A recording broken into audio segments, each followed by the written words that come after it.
Hello, my lovely Aries, and a very warm welcome to your 2022-2023 horoscope forecast. We've got another extremely powerful, intense year ahead, not least because from February, the Pluto return of the United States begins. As many of you already see, the United States has been going through huge changes, huge polarizations, and the Pluto return is going to be extremely transformative during this year, connected with public health, connected with finances, connected with social systems, education. Everything is up for reinvention, for honesty and integrity and kindness and compassion to resurface or to find new structures. It's a big time. Pluto return only happens every 247 years or so. So because the United States holds the reserve currency of the world, because the United States holds so much power, issues around power and control and manipulation will be prominent. And you may also wish to look at your life, lovely Aries, around these issues of power and control and not giving up your power and knowing when to be strong and when you must fight because you are natural warriors, and when it's time to be silent and quiet and allow things just to unfold. It's going to be a very strategic year. We are starting the year out with Venus retrograde, already retrograde, and it will be retrograde here along with Pluto in your 10th house until the end of January. So Venus rules finance, currency, money, and it also rules your love life. In the 10th house up here, it's asking you to reconsider, am I loving what I'm doing? Do I have a career, a vocation that I love? And if not, what must I change? What needs to be transformed? Because again, Pluto brings this transformative energy. You may also be looking at your finance. What do I need to change? What plans do I need to put in motion? What do I need to release and let go of? Pluto is very much releasing, allowing something to die and something new to be reborn. And this may also be connected with a relationship in your life. All these areas are likely to be triggered already as we move into this new year. So during a Venus retrograde, it's a time of reflection, contemplation, and not necessarily direct action. If you do take action, be prepared for after the retrograde, which would be, let's say, by the beginning of February, for things to have changed. And you may also have changed your mind, various investments, things that you were gung-ho about. You might be backing off or having a change of heart. Now, on April the 30th, we've got a solar eclipse happening here in your 2nd house of money, joining Uranus, which will be in that 2nd house. So we've got a resonance here with money, with finance, with possibilities for new beginnings. You may be offered a new job. You may have a new business idea that really takes off. You may uncover one of your talents and really use it and apply it and create a new income stream, maybe some passive income, some active income.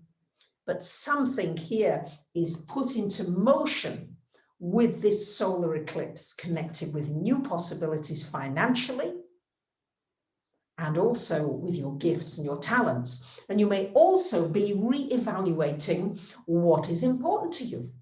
You might be changing things around. hey, I want a beautiful home. That's really important to me. Or my relationships are really important to me. And I'm going to put time and energy into them and make those extra calls and send those extra messages.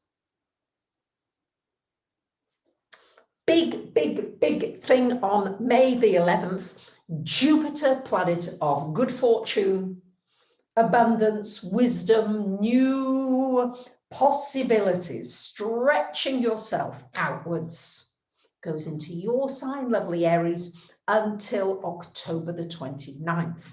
It will briefly go back into Pisces from October 29th until December 21st. But for most of this year, it gets into your sign from May 11th. This is your year for taking risks, for stepping out, for being the natural leader you are, and for taking that on. You have got a special mission to do, and it's time to do it. And you're going to be shown, you're going to be guided. You might be traveling, you might be moving around, you might be speaking to groups of people, you might be teaching, sharing your wisdom. It's a time really just for expanding outwards, breathing more deeply and taking in more of life, and thereby having more to share. It's very exciting to get Jupiter in your sign. Happens only once every 12 years. On May the 16th, we've got a lunar eclipse happening here in your 8th house. So a lunar eclipse in the 8th, this is again shining energy on finances. So there may be some changes needing to be made or assessed around investments, pension, retirement, tax, insurance, banks, mortgage. Something may come to a head that needs your attention here. It's also shining a light on you getting more intimate, saying, hey, you know what? I'm going to open myself up further so that I can let people in more closely, or at least an intimate partner to touch me more emotionally. I won't keep them at a distance. I'll allow more in. Between September and November, we've got a very strong iteration of this square energy between Saturn and Uranus. Really strong for you between your 2nd and your 11th house. This has brought a lot of disruption, a lot of polarization. You may feel polarized about things in your life. Maybe there's a friendship that you want and you don't want it. Maybe there's work you want and you don't want it. So you may be working with new energies for you financially. You may be working with a group, a community of people, of like-minded souls. You may be breaking out of the system and creating a new structure for yourself or yourselves. It's powerful stuff, and it's important more than anything to be authentic and to speak what is important to you. That's going to be the key here. Now, on October the 25th, we get a lunar eclipse in this 8th house. So you had this, you had the lunar eclipse in May, and then in October, we get a solar eclipse, same house. And equally, so we get May, so the lunar eclipse, and then here in the 8th house, the solar eclipse. So on October 25th, October is a very big month. So this is new beginnings. Maybe you get into a business partnership with somebody. Maybe you have a business idea and it's like, wow, let's collaborate. Or a business wants to invest in you, or people want to invest in what you've got. There may be some good news about a partner's finance and money situation. On October the 29th, Jupiter will go briefly back into this 8th house, bringing you help from unseen forces, help from the mystical side of life. You might find yourself delving further into that and getting more downloads and insights. And then your ruler, Mars, will go retrograde in Gemini on October 31st. So the retrograde Mars is an important time. It will be retrograde until January 13th of 2023.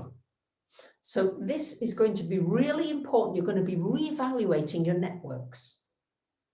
The people you connect with, the people you trust, the people you go to for information. What's true? What's false? Be a lot of questioning going on in this area. It's not a time for starting new projects, but it's a wonderful time for completing them. So we may see completions and endings happening during this last part of the year. And then things are, if you like, just on hold towards the end of the year. Yeah, it's a time of just basking in silence, in presence, and trusting that you are being guided to exactly where you're supposed to be. It's not so much pushing, it's just standing in reverence of being alive and waiting for guidance and knowing that that guidance will come to you when the time is right.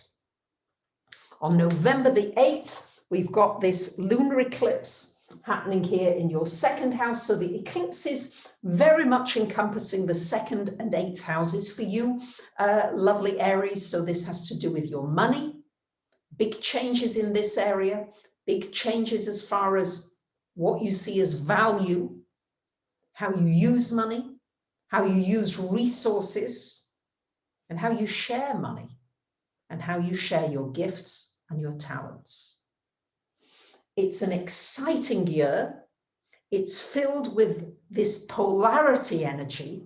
And also for you, again, at the end of the year, we do get Jupiter coming back into your sign into next year. So just new beginnings, new possibilities. Yeah.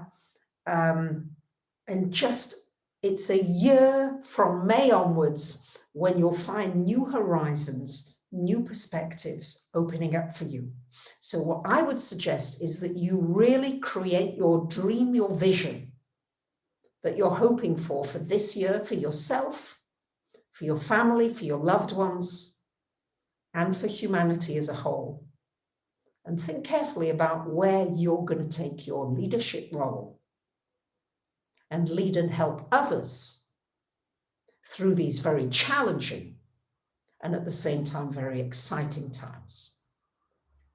So I thank you for liking the video. I thank you for commenting, sharing, and subbing. Bye for now.